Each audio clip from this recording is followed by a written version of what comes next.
Vous écoutez On lit pour vous.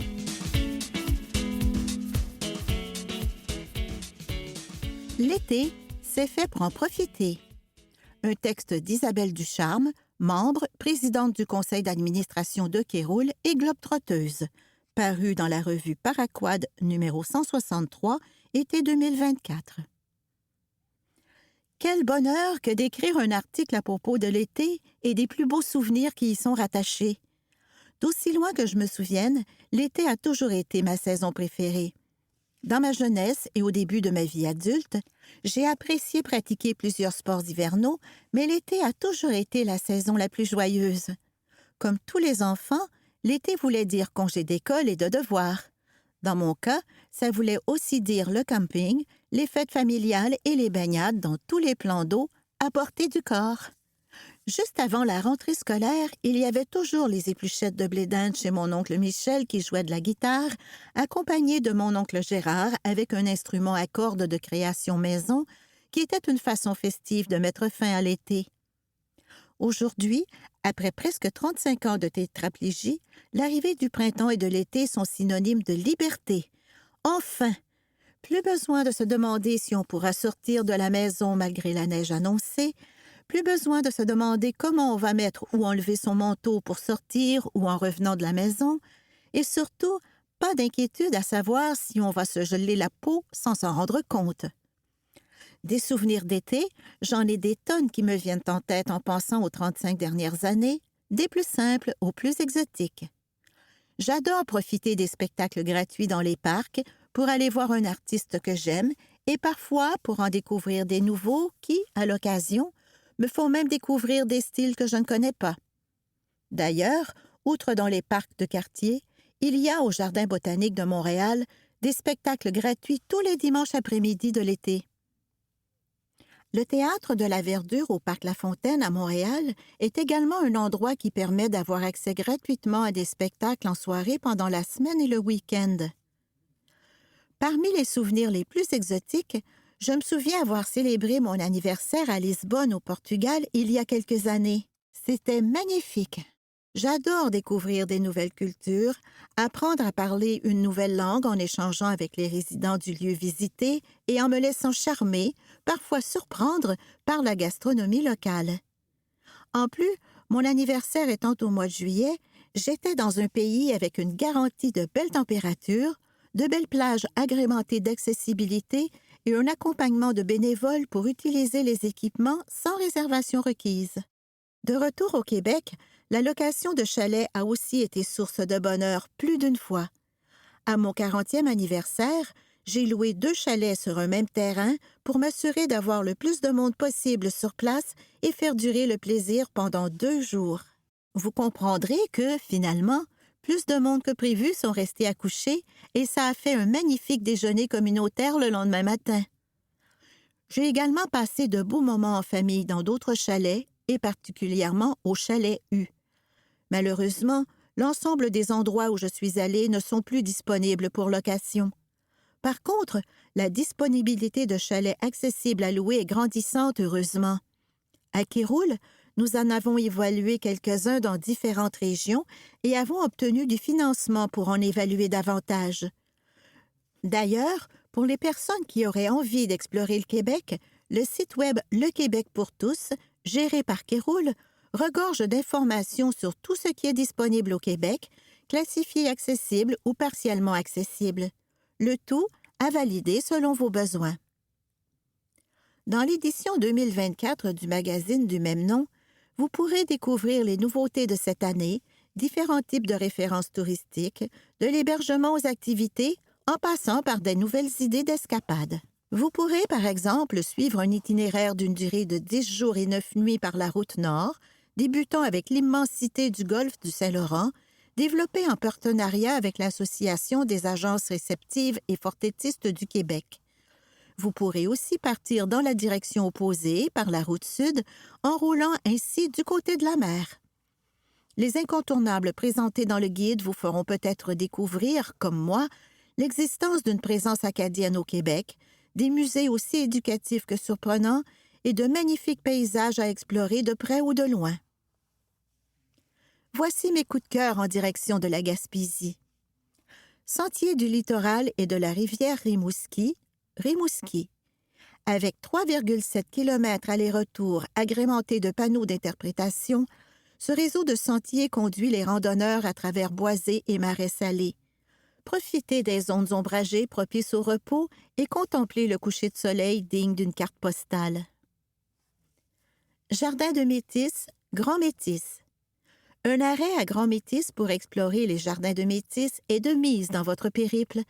Classé lieu historique national du Canada et site patrimonial du Québec, les jardins ont une superficie d'environ 18 hectares, comprenant jardins, espaces boisés et abritant quelques 3000 espèces végétales, dont le célèbre pavot bleu de l'Himalaya. Vous pouvez aussi profiter des délices culinaires à saveur et couleur des jardins, offerts au restaurant de la Villa Estevan et au bistrot Le Buffeton. Musée acadien du Québec, Bonaventure. Situé à Bonaventure, le musée offre une immersion totale dans le passé économique et social de la région. L'exposition permanente « Une Acadie québécoise » est consacrée aux particularités de la présence acadienne au Québec, de la déportation à nos jours. Lumière sur les Acadiens, une activité numérique immersive, offre une expérience poétique et émouvante retraçant le récit du grand dérangement. L'été est à vous. Profitez-en au rythme de vos intérêts et d'éventuelles découvertes. C'était « L'été, c'est fait pour en profiter », un texte d'Isabelle Ducharme, membre, présidente du conseil d'administration de Kéroul et Globe-Trotteuse, paru dans la revue Paraquad, numéro 163, été 2024.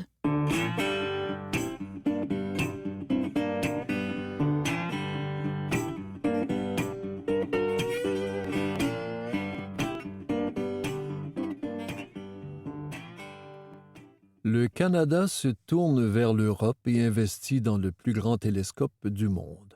Un texte de U2M Nouvelles paru le 14 mai 2026 dans Université de Montréal. Grâce à une subvention de 22,6 millions du Canada et de 3 de ses provinces, l'U2M co-dirige l'équipe canadienne qui participe à la conception de l'instrument Andes, A-N-D-E-S, du télescope géant. Construction du télescope géant européen au Chili.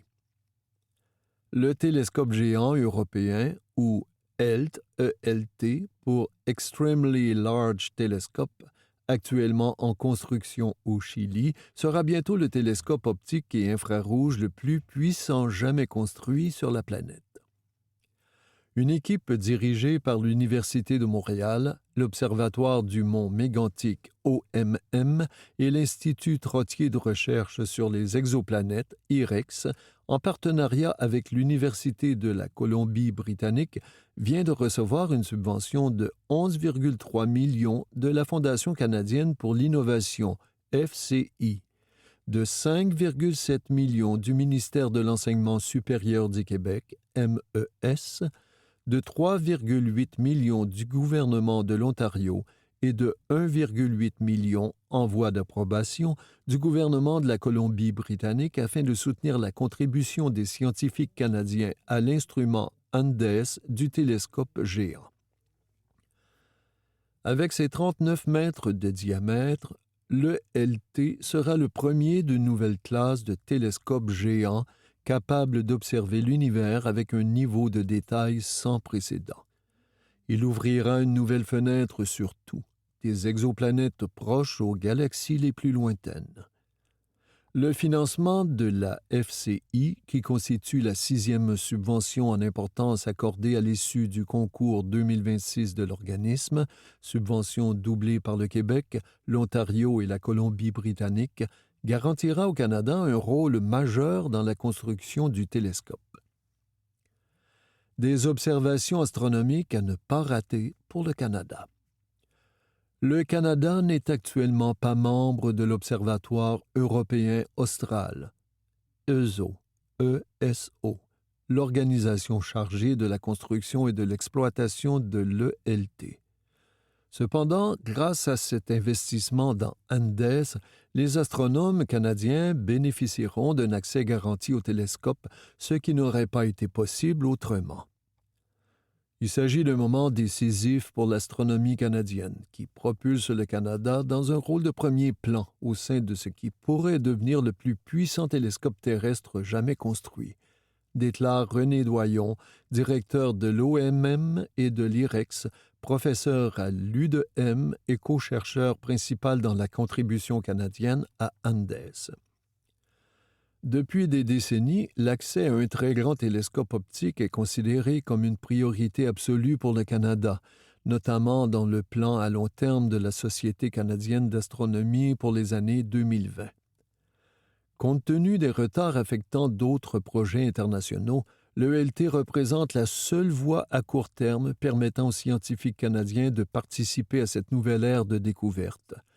Sans cette contribution, il risquait d'être exclu de certaines des observations astronomiques les plus importantes de la prochaine décennie, ajoute le professeur Doyon.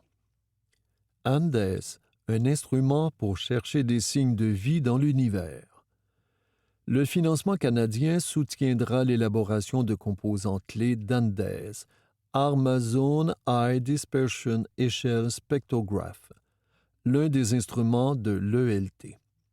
Cet instrument alliera une sensibilité extrême à une haute résolution spectrale, permettant aux astronomes d'étudier l'univers d'une manière totalement inédite.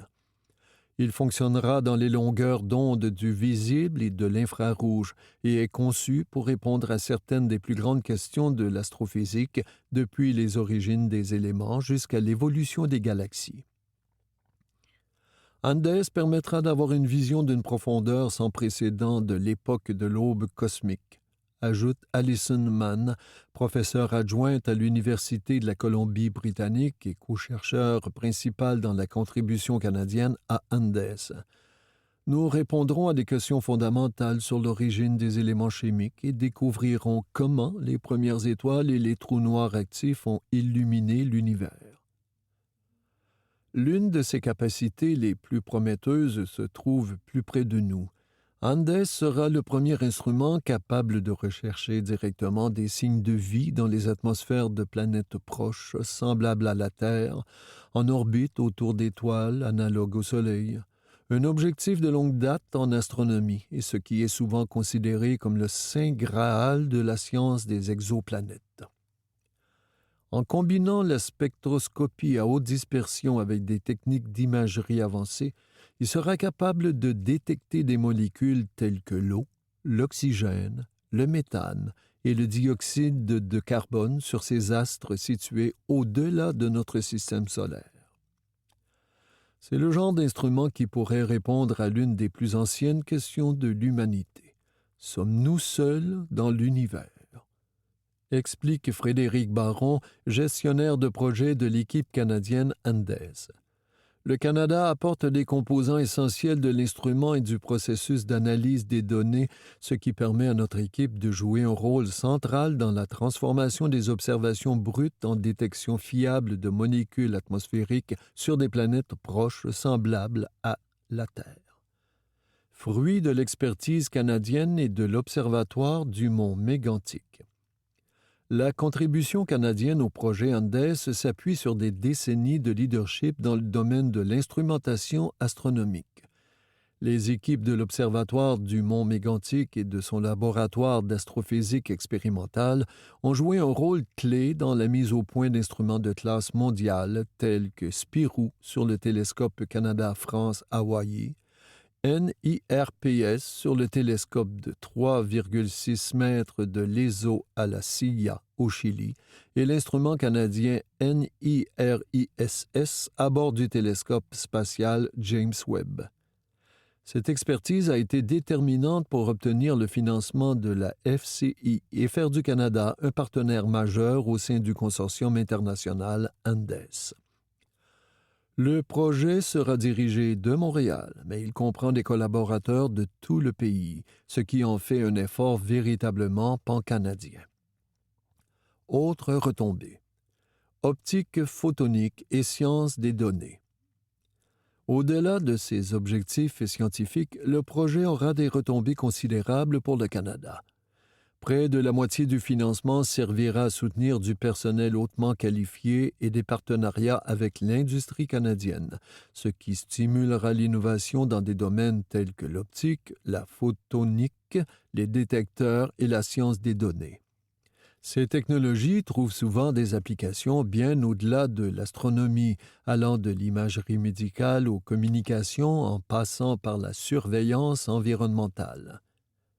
Parallèlement, le projet formera la prochaine génération de scientifiques et d'ingénieurs, contribuant ainsi à répondre aux besoins croissants du Canada en matière d'expertise en sciences, technologies, ingénierie et mathématiques. En outre, les découvertes issues d'Andes seront transposées en activités pédagogiques et en contenus éducatifs qui donneront aux élèves du Canada et du Chili un accès à la science qui se déroule à l'ELT. En transformant les observations réelles de mondes lointains en expériences d'apprentissage pratique, le projet éveillera la curiosité, encouragera les questions et offrira aux jeunes un lien concret avec la recherche de pointe. La construction d'Andes est en cours, la contribution du Canada étant désormais officiellement garantie grâce à cet investissement de la FCI. En tant qu'instrument de deuxième génération, il devrait voir la lumière au cours de la prochaine décennie, quelques années après la mise en service de l'ELT. C'était « Le Canada se tourne vers l'Europe et investit dans le plus grand télescope du monde », un texte de U2M Nouvelles paru le 14 mai 2026 dans Université de Montréal.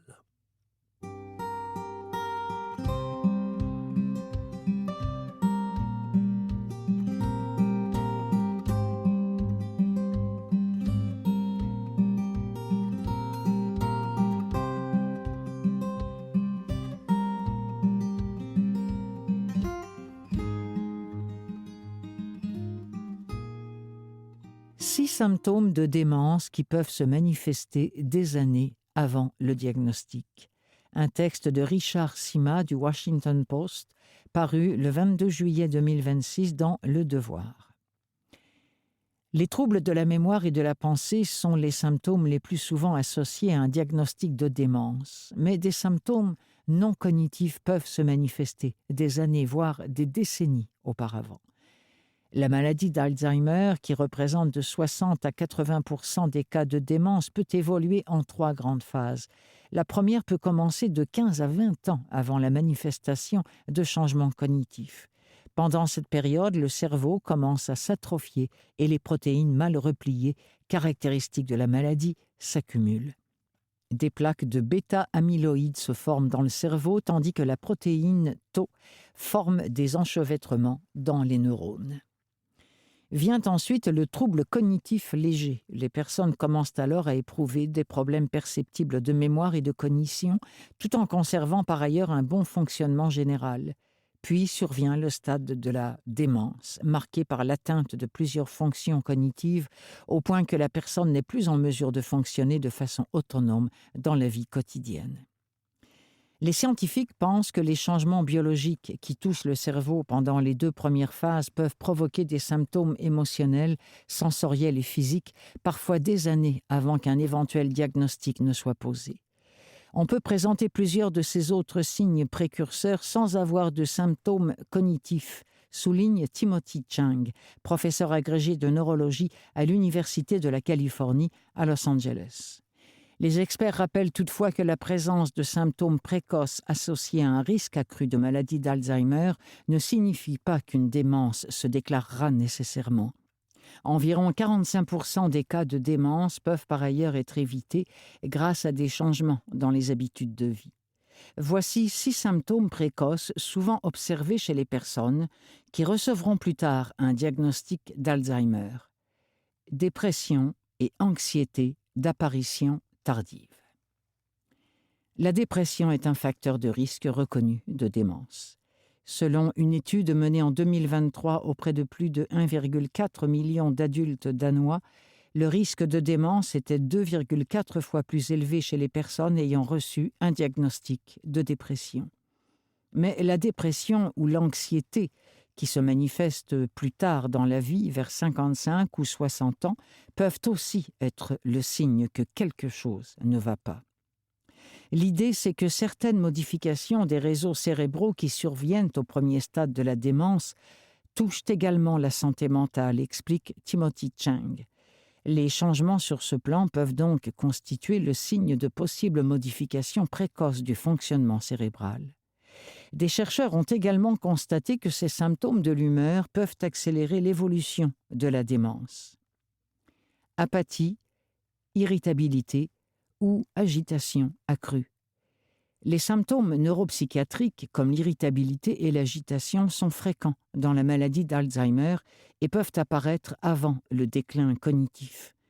Une étude menée en 2017 auprès d'environ 1400 sujets a révélé que près de 31% des adultes âgés sans troubles cognitifs présentaient des symptômes de l'humeur, comparativement à environ 47% des personnes exposées à un risque accru de démence et à 54% de celles atteintes d'un trouble cognitif léger.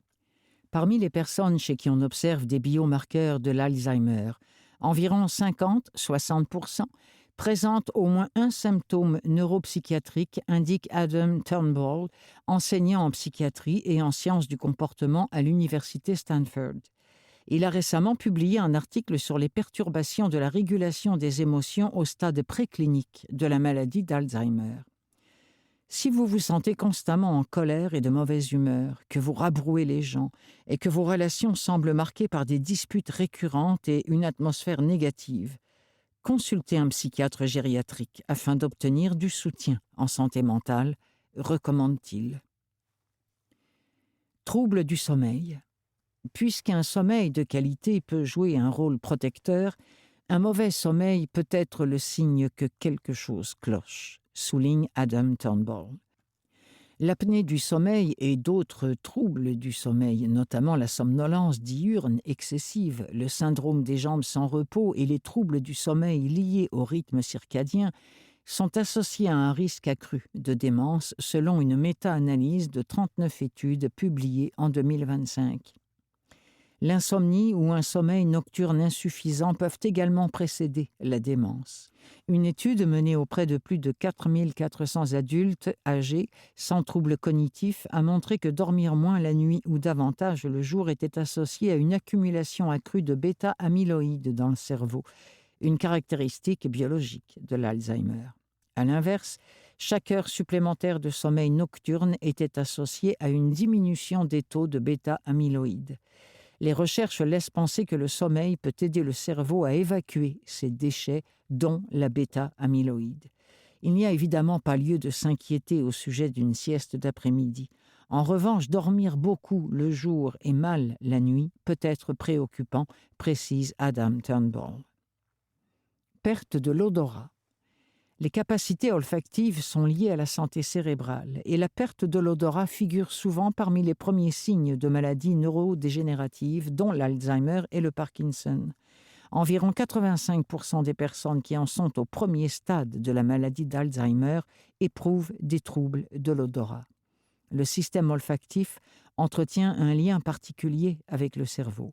Comparativement aux informations transmises par d'autres sens comme l'ouïe et la vue, les signaux olfactifs sont acheminés plus directement vers le cortex. Ils rejoignent ensuite des régions essentielles à la cognition, à la mémoire et à l'humeur, notamment l'hippocampe et l'amygdale. Fait étonnant, le nerf olfactif peut se régénérer et l'odorat peut s'améliorer grâce à l'entraînement. Des données préliminaires laissent même croire qu'un entraînement olfactif peut améliorer les capacités cognitives, y compris chez les personnes dont l'odorat est normal. Ralentissement de la marche. Pendant des années, on a considéré comme une conséquence normale du vieillissement le fait de marcher plus lentement, de faire de plus petits pas ou d'adopter une démarche plus écartée. Or, les recherches indiquent maintenant que ces changements peuvent précéder et annoncer une atteinte cognitive ou d'autres problèmes neurologiques.